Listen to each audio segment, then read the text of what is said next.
नमस्कार बंधुग आजिर राशिफल बंधुग राशिफल 24 जून 2025 24 जून सोमवार ग्रह एवं नक्षत्रर गति द्वारा राशिफल मूल्यांकन करा जाइथा। सोमवार दिन भगवान शिव को पूजा करिवार नियम रही अछि। धार्मिक विश्वास अनुसार भगवान शिव को पूजा करिबा द्वारा जीवनर दुख एवं जंत्रणा दूर होइथा। ज्योतिष गणना अनुसार जून 24 तारीख किछि राशि पाई बहुत शुभ हेबाकु जाउअछि। जेतेबेले किछि राशि को जीवन रे असुविधार सम्मुखीन हेबाकु पड़ी पारे। आसंतु जानिबा जून 24 तारीख रे केउ राशि को लाभ मिलिबो एवं काहाकु सतर्क रहिबाकु पड़िबो।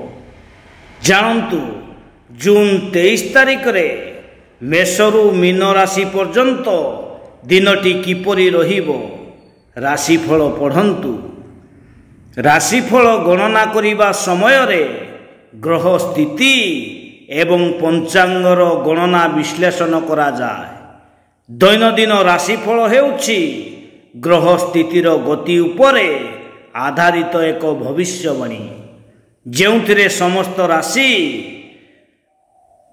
रो दैनिक भविष्यवाणी विस्तृत भावरे दिया जाई अछि।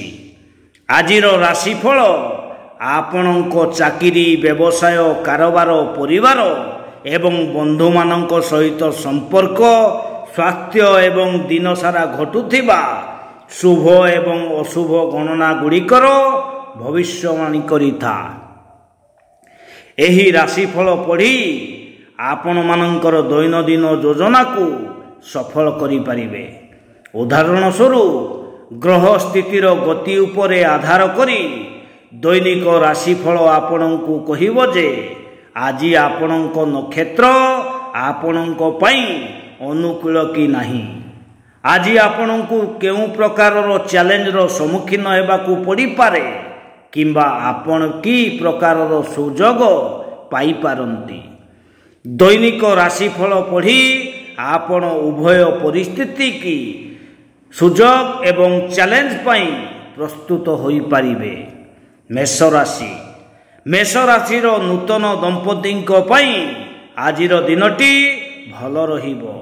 आपणको आपणको क्यारियर प्रति विशेष ध्यान देवाकू पड़िबो। कार्य समाप्त करिबा पई आपणको बलिष्ठ किंबा सहकर्मी को परामर्श नेबाकू युद्धा करंतु नाही। प्रेम मामला रे केही आपणको ठारू सकारात्मक प्रतिक्रिया आशा करि पारंती, किंतु आपणको जहा ठीक लागुची ताहा करिबा उचित। वृष राशि आज उत्साह रे परिपूर्ण दिन हेबो। आपण टंका रोजगार करिवार अनेक भल सुजोग पाई पारिबे। छात्र मानक पई परिस्थिति पूर्व अपेक्षा भल रहिबो। स्वास्थ्य मध्य आपणको कौनसी बड़ समस्या देव नाही।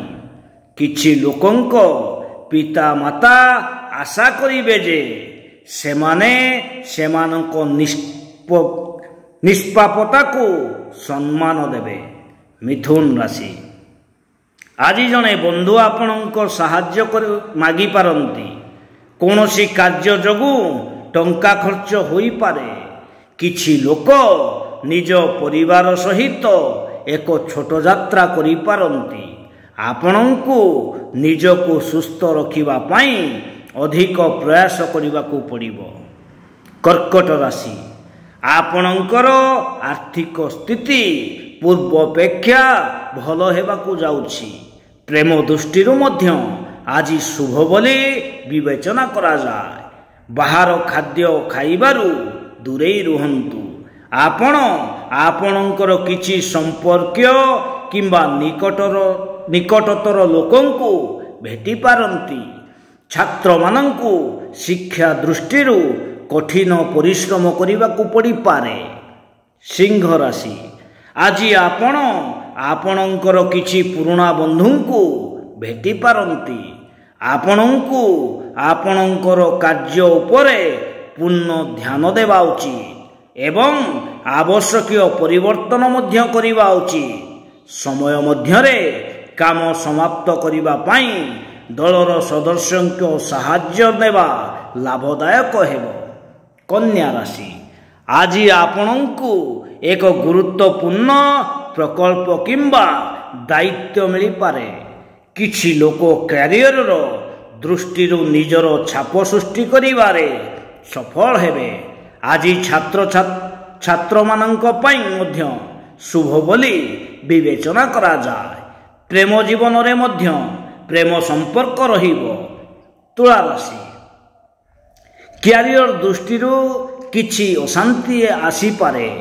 ଆପଣ ଏକ ଭଲ ପରିସ୍ଥିତିକୁ ଫେରି ଆସିବେ। ପ୍ରେମ ଜୀବନରେ ଆପଣଙ୍କ ସାଥୀଙ୍କ ସହିତ ଦ୍ୱନ୍ଦ୍ୱକୁ ଏଡ଼ାଇ ଯାଆନ୍ତୁ। ସମସ୍ତଙ୍କ ହୃଦୟ ଜିତିବା କିମ୍ବା କ୍ୟାରିୟରରେ ନିଜ ଛାପ ସୃଷ୍ଟି କରିବା ପାଇଁ ଆପଣଙ୍କୁ ଏକ ନୂତନ ଶୈଳୀ କିମ୍ବା କୌଶଳ ଗ୍ରହଣ କରିବାକୁ ପଡ଼ିବ।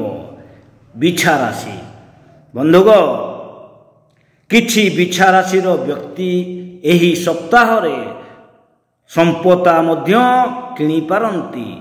ଆପଣଙ୍କ ପାଇଁ ଦିନଟି ପରିବର୍ତ୍ତନରେ ପରିପୂର୍ଣ୍ଣ ରହିବ।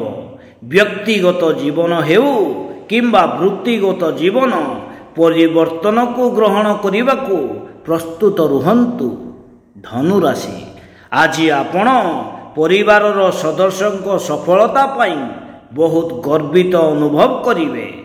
ଟଙ୍କାକୁ ସଠିକ୍ ଭାବରେ ପରିଚାଳନା କରି ଆପଣ ଏକ ଭଲ ପରିସ୍ଥିତିରେ ରହିବେ। ଆପଣଙ୍କ ପ୍ରେମ ଜୀବନର ମଧ୍ୟ ଯତ୍ନ ନିଅନ୍ତୁ। ସ୍ୱାସ୍ଥ୍ୟ ପ୍ରତି ବିଶେଷ ଧ୍ୟାନ ଦେବାକୁ ପଡ଼ିପାରେ। ମକର ରାଶି ଆଜି ପରିବାରର ସଦସ୍ୟଙ୍କ ସହିତ ସମୟ ବିତାଇବା ପାଇଁ ଏକ ଭଲ ଦିନ ହେବ। ଆପଣ ଯାହାଙ୍କ ପ୍ରତି ଆଗ୍ରହୀ ତାଙ୍କଠାରୁ ସକାରାତ୍ମକ ପ୍ରତିକ୍ରିୟା ପାଇପାରିବେ। ଆପଣଙ୍କ ଭାଗ୍ୟ ଆପଣଙ୍କୁ ସମର୍ଥନ କରିବ। ଆପଣଙ୍କୁ ଏକ ସମାରୋହ ପାଇଁ ପ୍ରସ୍ତୁତିର ଦାୟିତ୍ୱ ଦିଆଯାଇପାରେ। କୁମ୍ଭ ରାଶି ଆଜି ଆପଣ ସାମାଜିକ ଭାବରେ ଖୁସି ରହିବେ। ଆପଣ ଏହି ଦିନଟି ଆପଣଙ୍କ ବନ୍ଧୁମାନଙ୍କ ସହିତ ସ୍ମୃତିକୁ ପୁନର୍ବାର ବିତାଇ ପାରିବେ। କିଛି ଲୋକ କ୍ୟାରିୟର ଦୃଷ୍ଟିରୁ ଗୁରୁତ୍ୱପୂର୍ଣ୍ଣ କାର୍ଯ୍ୟ କରିପାରିବେ। ଛାତ୍ରମାନଙ୍କୁ ପ୍ରତିଯୋଗିତା ଉପରେ ଧ୍ୟାନ ଦେବା ନିତ୍ୟାନ୍ତ ଆବଶ୍ୟକ।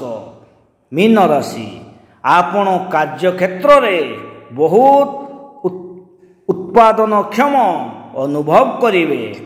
ଆପଣଙ୍କ ରାସ୍ତାରେ ଆସୁଥିବା କୌଣସି ଚୁକ୍ତିକୁ ହାତଛଡ଼ା କରନ୍ତୁ ନାହିଁ। ଆପଣ ଏକ ସାମାଜିକ କାର୍ଯ୍ୟକ୍ରମର ଦାୟିତ୍ୱ ପାଇପାରିବେ। କିଛି ଲୋକଙ୍କ ପାଇଁ ଯାତ୍ରା ଯୋଜନା ମଧ୍ୟ କରାଯାଇପାରିବ। ଆମେ ଆଜି କରୁନାହୁଁ, ଆମେ ଦାବି କରୁନାହୁଁ ଯେ ଏହି ଲେଖାରେ ଦିଆଯାଇଥିବା ସୂଚନା ସମ୍ପୂର୍ଣ୍ଣ ସତ୍ୟ ଅଟେ ଏବଂ ସଠିକ୍ ଅଟେ। ବିସ୍ତୃତ ଏବଂ ଅଧିକ ସୂଚନା ପାଇଁ ଦୟାକରି ସମ୍ପୂର୍ଣ୍ଣ କ୍ଷେତ୍ରରେ ବିଶେଷଜ୍ଞଙ୍କ ପରାମର୍ଶ ନିଅନ୍ତୁ।